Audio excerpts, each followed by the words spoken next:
Bismillahirrahmanirrahim. Assalamualaikum warahmatullahi wabarakatuh. Innal hamdalillah wassalatu wassalamu ala Rasulillah wa ala alihi wa sahbihi wa mawala. Wala haula wala quwwata illa billah, amma ba'd. Hadirin jamaah sholat duhur yang dimuliakan Allah.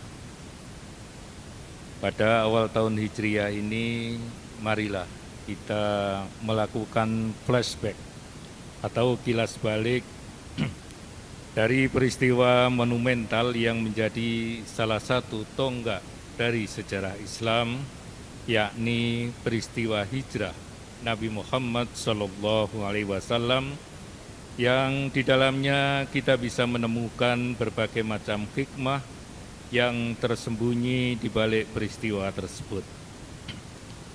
Dalam kesempatan ini saya akan menyampaikan salah satu segmen dari peristiwa hijrah untuk kita gali rahasia dan hikmah yang terdapat di dalamnya, yakni peristiwa Nabi bersama Abu Bakar bersembunyi di dalam Gua Tsur. Hadirin jamaah rahimakumullah, setelah lolos dari kepungan orang-orang kafir Quraisy yang ingin menghabisi nyawa beliau dan sadar bahwa mereka masih berusaha keras untuk mencarinya, maka Rasulullah SAW bersama Abu Bakar dalam perjalanan hijrah ke Madinah kemudian memanjat Bukit Tsur dan menemukan sebuah gua kecil yang hanya bisa dilewati oleh satu orang. Sebelum Nabi memasuki Gua Tsur, Abu Bakar masuk terlebih dahulu untuk memeriksa kondisi gua itu, apakah aman untuk digunakan bersembunyi ataukah tidak. Karena di dalam gua biasanya ada binatang buas atau hewan berbisa. Nah, setelah Abu Bakar memeriksa dan dianggap aman, baru beliau mempersilahkan Nabi agar masuk ke dalamnya.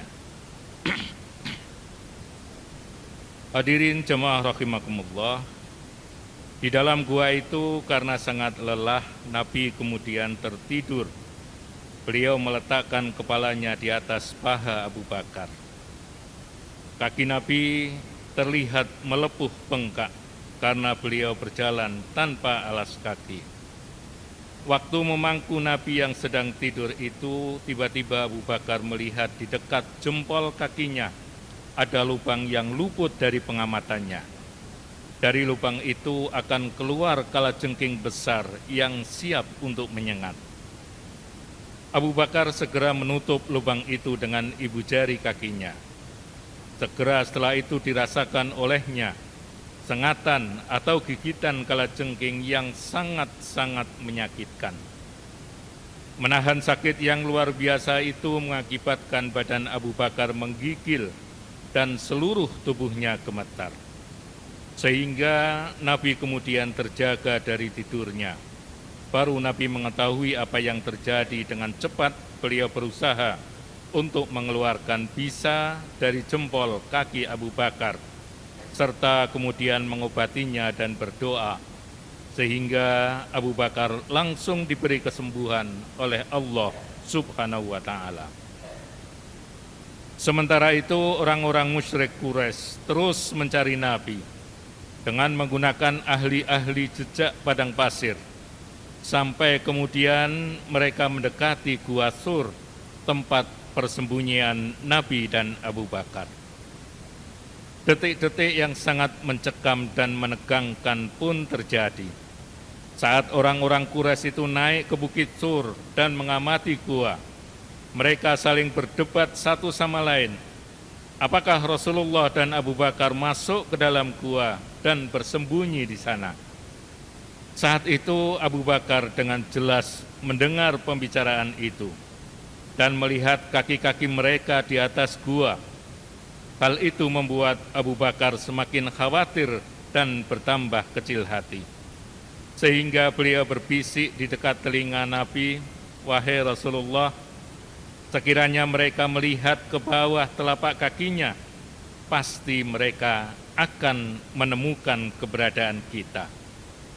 Nabi kemudian menjawab, "Wahai Abu Bakar, apa kamu mengira bahwa kita ini hanya berdua? Ketahuilah, yang ketiganya adalah Allah yang akan melindungi kita. La tahzan, innallaha ma'ana." Memang pada awalnya orang-orang kafir Quraisy itu sudah mengira bahwa Nabi bersembunyi di dalam gua itu.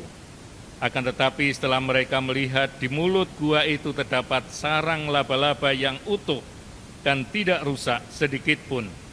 Di sampingnya ada 2 ekor burung dara sedang mengerami telurnya, dan juga ada dahan-dahan pohon yang menutup lubang gua itu. Mereka menjadi yakin bahwa gua itu tidak mungkin ada penghuninya. Mereka terlampau percaya dengan spekulasi rasionya, dan akhirnya mereka berlalu meninggalkan Gua Tsur. Nabi dan Abu Bakar pun selamat berkat kemukjizatan dan pertolongan dari Allah, Zat yang Maha Kuasa.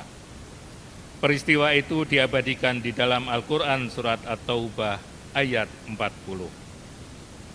Hadirin jemaah rahimakumullah, pelajaran dan ibrah apa yang bisa kita ambil? Peristiwa tersebut jelas menegaskan integrasi antara usaha dan tawakal yang membuahkan pertolongan dari Allah. Tawakal bukan berarti meniadakan upaya atau ikhtiar. Harus ada aksi nyata dan kesungguhan di dalam mewujudkan apa yang diinginkan. Meski pada akhirnya apa yang menjadi hasil usahanya hanya Allah yang menentukan. Tawakal tidak menjadikan seseorang berdiam diri menunggu takdir atau nasib. Tawakal menuntut kita untuk berupaya maksimal sembari mengharapkan pertolongan dari Allah. Hadirin jemaah rahimakumullah, kalau ada orang yang berhak bersandar kepada mukjizat untuk meraih keberhasilan, maka orang itu tidak lain adalah Rasulullah SAW. Bagaimana tidak? Bukankah beliau seorang nabi dan rasul? Bukankah beliau membawa misi dari Allah? Apalagi beliau berada dalam kondisi yang lemah, tertindas dan tidak banyak pengikut. Tapi apakah beliau hanya berharap kepada mukjizat dari Allah yang telah mengutusnya? Apakah beliau menanti berbagai keajaiban terjadi tanpa adanya usaha?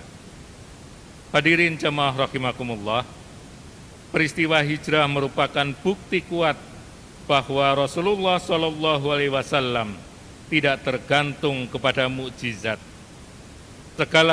Segala usaha manusiawi beliau optimalkan. Beliau menjaga kerahasiaan hijrah. Beliau meminta Ali bin Abi Thalib tidur di kamarnya untuk mengelabui orang-orang Quraisy. Beliau juga menyewa seorang gaid yang berpengalaman untuk memandu jalan ke Madinah. Acuannya dalam hal ini adalah kemampuan dan kompetensi. Tidak masalah meskipun ia bukan Muslim. Beliau memilih arah selatan yaitu Yaman, yang tidak biasa ditempuh oleh orang-orang yang ingin ke Yasrib atau Madinah. Bukankah ini semuanya merupakan strategi yang sangat luar biasa dan perencanaan yang sangat matang? Meskipun demikian, Rasulullah SAW dan Abu Bakar hampir saja ditemukan oleh orang-orang kafir Quraisy yang terus berusaha mencarinya. Disinilah kemudian datang intervensi dari langit. Hal itu terjadi setelah semua daya dan upaya dimaksimalkan, setelah semua usaha manusiawi dilakukan secara optimal. Hadirin jemaah rahimakumullah, kembali kepada hikmah hijrah bisa ditegaskan. Tidak benar kalau seseorang terlalu mengandalkan usaha manusiawi, seolah-olah semua akan berhasil dengan keterampilan yang dimiliki dan usaha yang dikerahkan. Namun demikian, keliru juga kalau hanya menanti keajaiban dari langit. Seolah-olah semua bisa berubah dalam sekejap mata, begitu saja tanpa adanya usaha. Kita perlu mengkaji lebih dalam peristiwa hijrah Rasulullah Shallallahu Alaihi Wasallam agar kita memahami bagaimana menyeimbangkan antara usaha atas dasar sunnatullah atau al-akhdhu bil asbab dengan at-tawakkul al-haq, yaitu tawakal yang benar. Ada sebuah ungkapan yang sangat bagus untuk kita jadikan sebagai pegangan hidup, bahwa takdir itu adalah milik Allah, tapi usaha dan doa adalah milik kita. Maka teruslah berusaha dan berdoa sampai bismillah kita menjadi alhamdulillah. Billahi taufiq wal hidayah. Wassalamualaikum warahmatullahi wabarakatuh.